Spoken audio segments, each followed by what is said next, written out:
phone marker, PDT Traders. Good afternoon. Good afternoon. So, the cost of the original Streamwave is $24,900. Is that correct? Yes. And how much will the 3.0 and the Plus cost? Do we have that number, Bob? That was we can do it. We're not permitted at this point in time to announce our sales numbers for that. Okay. I apologize. Okay. That's okay. How many outstanding shares do you have, and what is your float right now? We have 14 million outstanding shares, and our float is approximately the same, as we have very little private ownership, insider ownership. 14 million? Yes, 14 million. Thank you very much. You're welcome. We'll go next to Dana Allen, who's a private investor. Hello. You're an extremely active company, and I appreciate the fact that you go into detail in your conference calls. On Holomics, you were predicting in the past that you thought it would be cash flow neutral or better in the third Q. How did that go? Sure. We are moving towards that. Bob, I'll let you give any financials, but we are moving towards that with our pipeline. We're moving towards that. But in the third quarter, we did sign contracts, and all three of the verticals pillars are generating revenue. Sure, Jerry. We haven't reached a break-even point on that as yet. I think the fourth quarter has a real opportunity to have it with all the contracts that we have attained.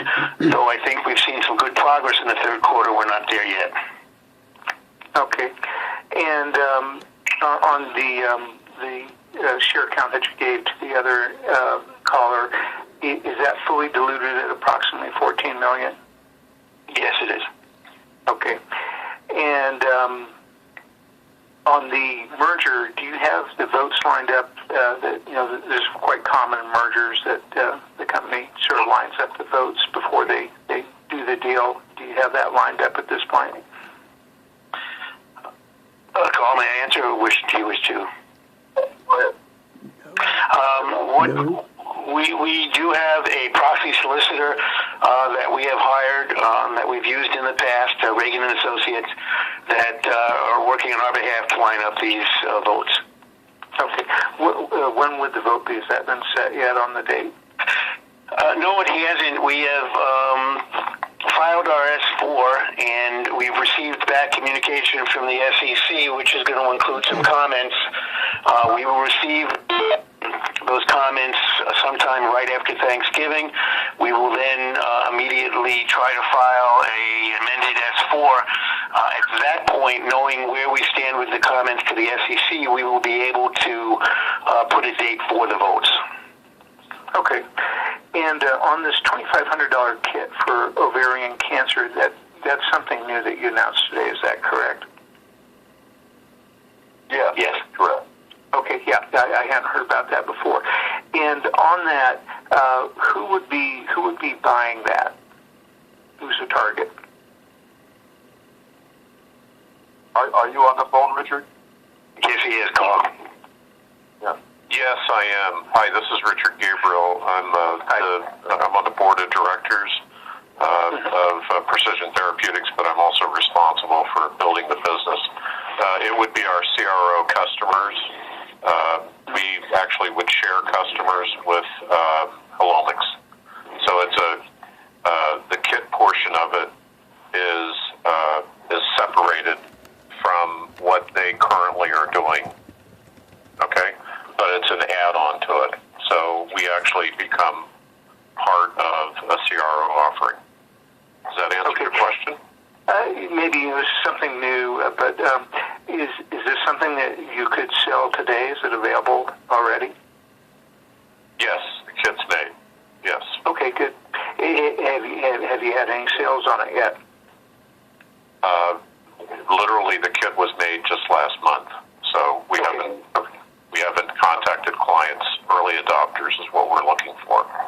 Okay, and for something like this, would a drug company, would they buy one of these kits, or would they buy more than one? I'm trying to sort of get a gauge on it. Sure. Yeah, well, clinical trials generally, a phase 1-2 clinical trial will be as low as 40 and as high as 100.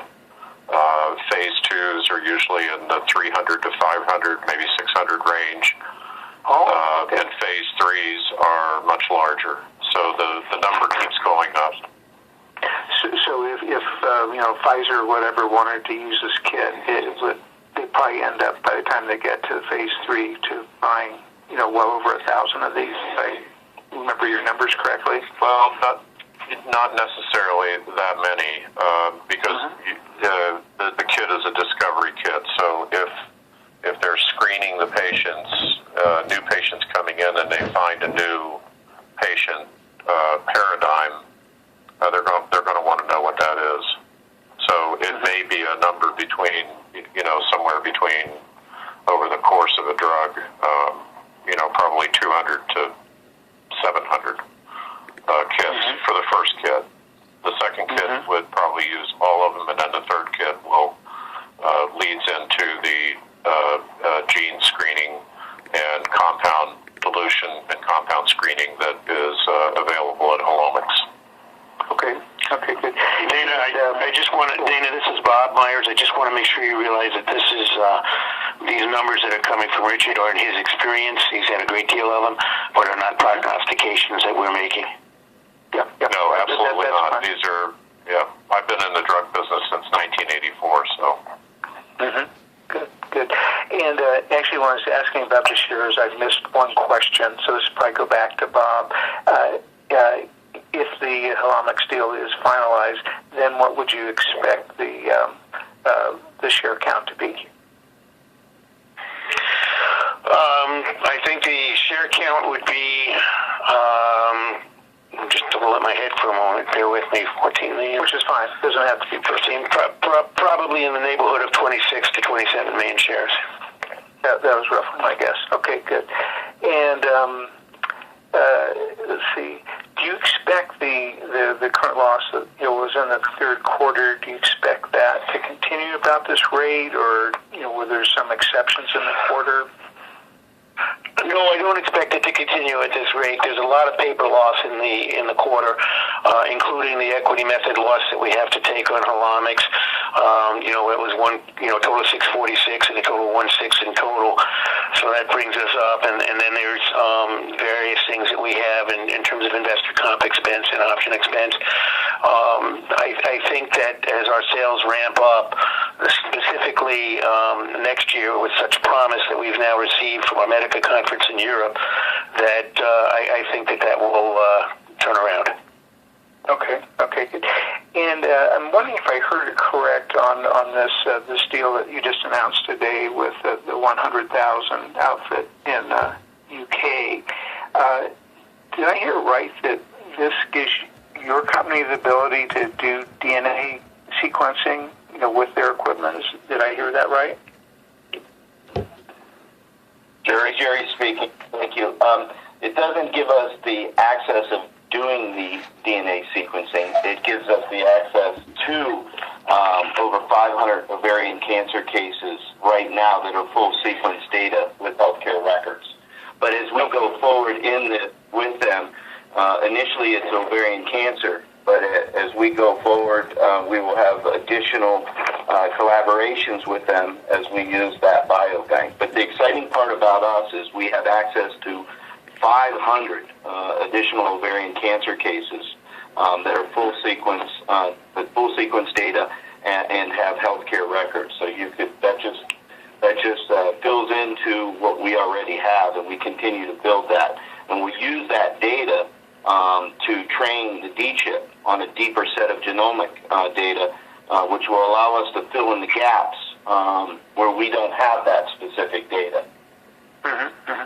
Now, being that you're in that business in a roundabout way, would you also, do you think they would be interested in your samples to add to their database?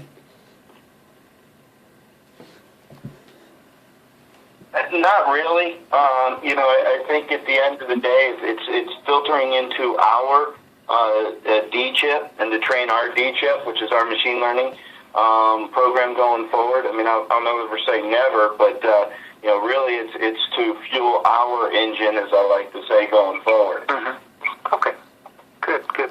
And with these changes in the Streamway unit, does that mean for the company, and as a question to someone else there, that you're actually going to stop selling them until the 3.0 is available?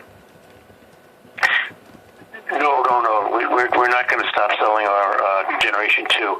What Carl mentioned was that we did a turn in what we were doing in order to make sure that we satisfy the market in the U.S. and ultimately in the world with this advanced machine. But we still have our Generation 2 model. It works extremely well, and we are still selling it.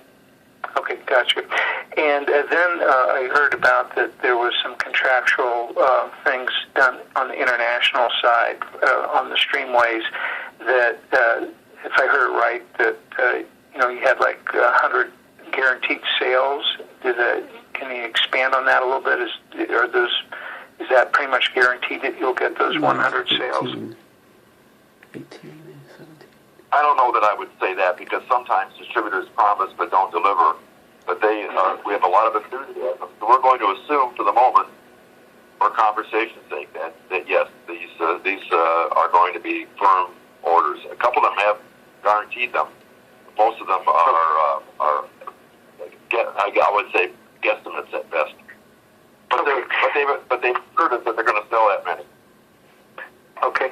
And Carl, it sounds like those are spread over actually quite a few distributors. Is that correct? Correct. Good. Okay, well, I appreciate all your answers to this, and I think the company has a great deal of potential, and thanks for all the work you guys are doing there. Thank you. We'll now take a question from Steve Plachocki, who's also a private investor. Hey guys, thanks for taking my call. First question, so we just had 500 ovarian cancers profiles, is that correct? With the recent news of our collaboration with Genome England, we've got access to additional 500 ovarian cancer cases, and that's to fill the gap of, we have 150,000 plus tumors here that we've over the years collected, but this allows us to specifically fill in some gaps on the D-chip with the 500 ovarian cancer cases from the UK Biobank, because they are they're full sequence data and they have health care records. So this is just one step of us going forward. They have additional and other disease categories, but of course our initial focus has been on the ovarian. Right. What makes up the rest of the 100,000? Is it a spattering where we will not use a lot of those profiles? Does that make sense? This is Mark Collins from Helomics. I'm the part of the technical team here.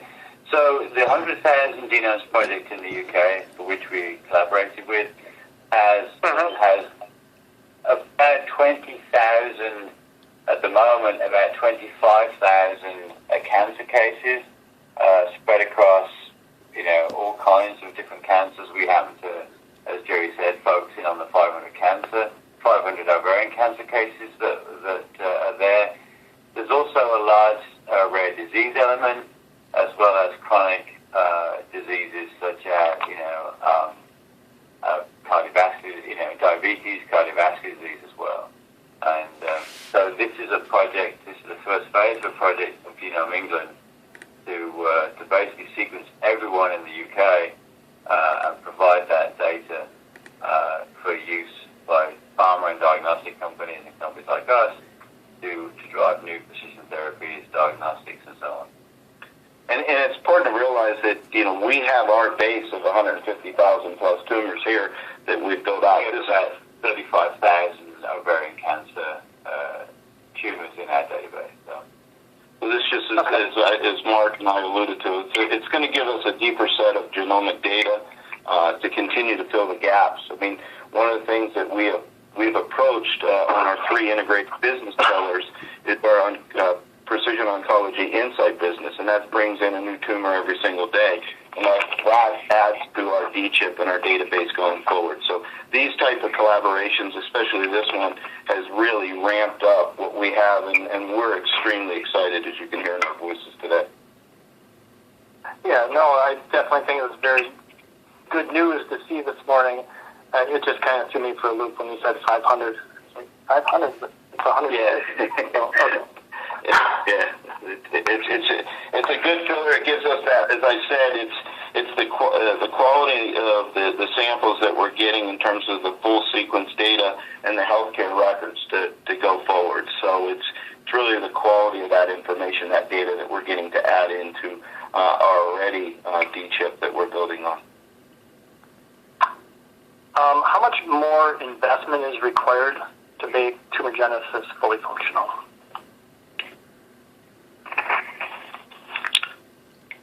Well, we are, Carl, may I answer that one for you? Sure. Okay, this is Bob. We have an agreement with Tumor Genesis that we are paying quarterly fees as part of, and that's actually, those quarterly fees are done to cover some of the lab technicians that are really on the lower end of it. The compensation for some of the higher level consultants comes in the form of milestones when these things are reached. So we don't necessarily have to go into any further investment. The original investment that we made, which was in stock, has already been put into an escrow account, and that gets released over a period of time as these milestones are reached. Okay, when will we be at full functionality? Richard, I don't know if we can answer that, but that would fall to you. We are acquiring additional samples on top of the samples that were acquired. So we haven't quite closed all of the contractual arrangements yet, but they're in process between 2 locations, one in Florida, another one in Alberta, Canada, and we're working on a third one in Poland. And these are actual clinical sites with pathologists and hospitals and oncology centers. So that's in process. We hope to complete at least one of those before the end of the year. And then we're hoping to complete the acquisition of those ongoing samples first and second quarter, and then move to the next kit, and then finally have screening somewhere around mid-year in conjunction with Helomics. Those are mid-year. That puts us fully functional. It's too early to say. We still have, the early steps. The first kit has been made. We can say that for sure. I think the next part of the next 2 steps are, there's some. The technology has been proven. We just need to put it into a clinical format, and that takes a little bit of effort. And then there's also patient acquisition, which takes time.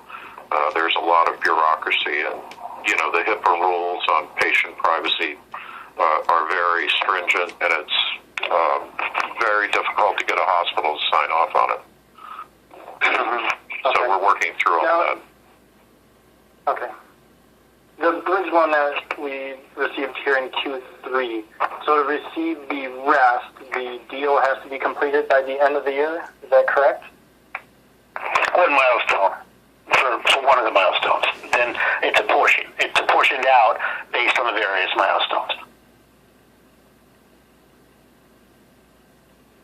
And then that money, how long will that, what kind of runway will that give us? Given at the company. Well, hopefully with the money that's being put out, which frankly on a quarterly basis isn't very, very much, we'll carry them through till they're completed, and we'll hopefully have revenue along the way with the kits being sold to offset some of that expense that we have, and that they can carry themselves in terms of revenue from the kits over the course of the next few months. Okay, and I wasn't talking to Genesis alone. I was. Oh, I'm sorry. I thought that's what you were talking about. Oh, yeah. So can you repeat your question? So we just got this loan, or the bridge loan that we just received from the company. I don't remember the name. Sorry. So how long will that carry AIPT forward before the cash runs? Okay. Or whatever. No, that's fine.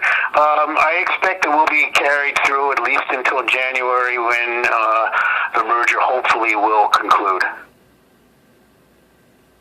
Okay, and then what happens when the merger concludes?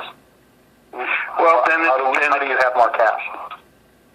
Well, there's a number of different things that we're looking into, and that I'm not necessarily privileged to say, but I can I can lead you towards the two biggest areas of partnerships with clients that we're working with in the holomics field, and we do have an ability to generate funding from an S3 if that's what we needed to do. S3, that is dilution of shares?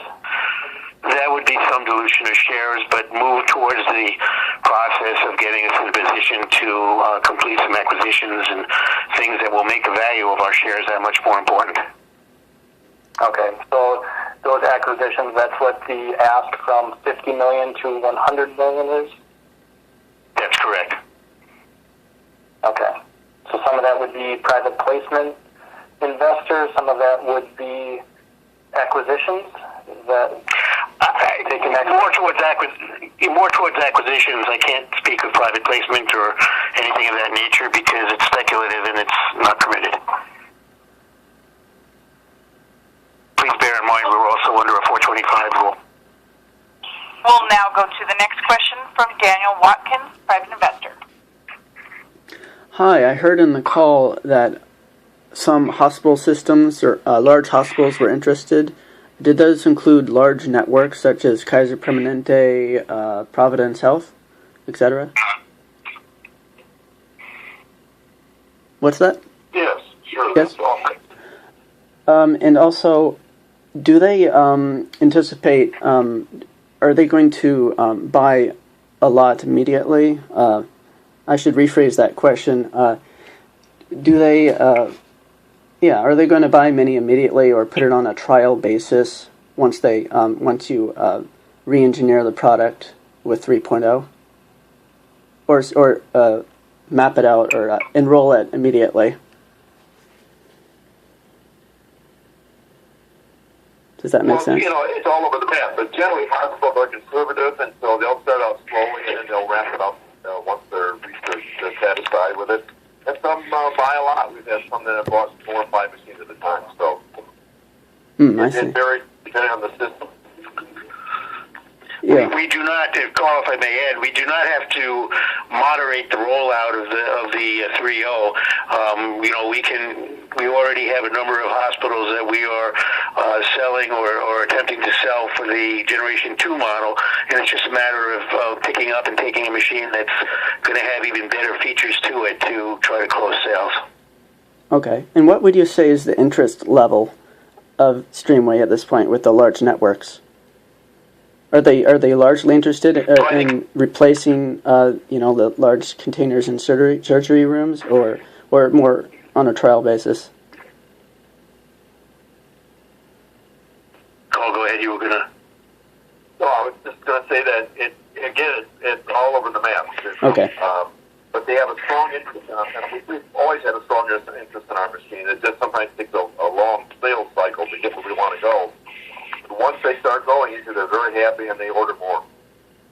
I see. And I have a suggestion. You could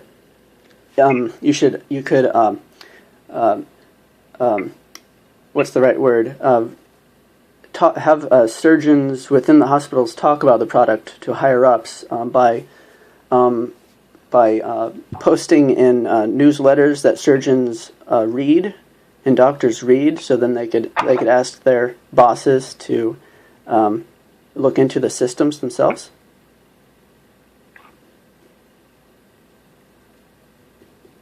Yes, that's maybe that's one option. We tend to go in through infection control, which is where we really find our greatest acceptance when they see what our machine does in comparison to what the hospital's using now. So, but once we get the surgeon on our side, but generally it's infection control where we have the greatest advocacy. I see. Okay. Thank you. We'll now go to John Barker with BDT Traders. My question is for the entire group. Many of you guys read the comments on StockTwits.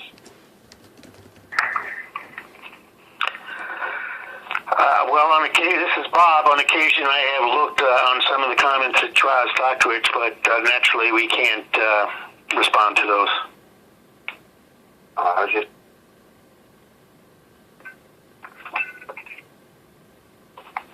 And in the interest of time, it appears there are no further questions at this time. I'd like to turn the conference back to Dr. Carl Schwartz for any additional or closing remarks. Okay, thank you for joining us today. As you can see, it is a very busy time here at Precision Therapeutics with many major initiatives in progress to drive growth in both industry verticals, precision medicine and the medical device market.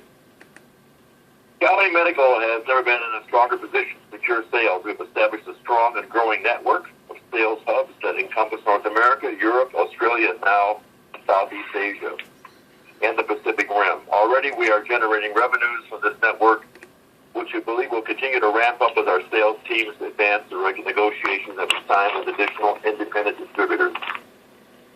At Tumor Genesis, we are undoubtedly entering an exciting market where we are now successfully working toward what we can only be called a groundbreaking solution that could create a paradigm shift in the way that pharmacological companies discover new drugs. Our investee, Alamic, is making strides to securing new client agreements and building revenue base. We are excited about our progress in this quarter, and we thank each of you for your support.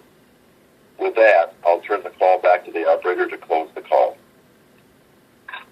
This does conclude today's call. Thank you for your participation. You may now disconnect.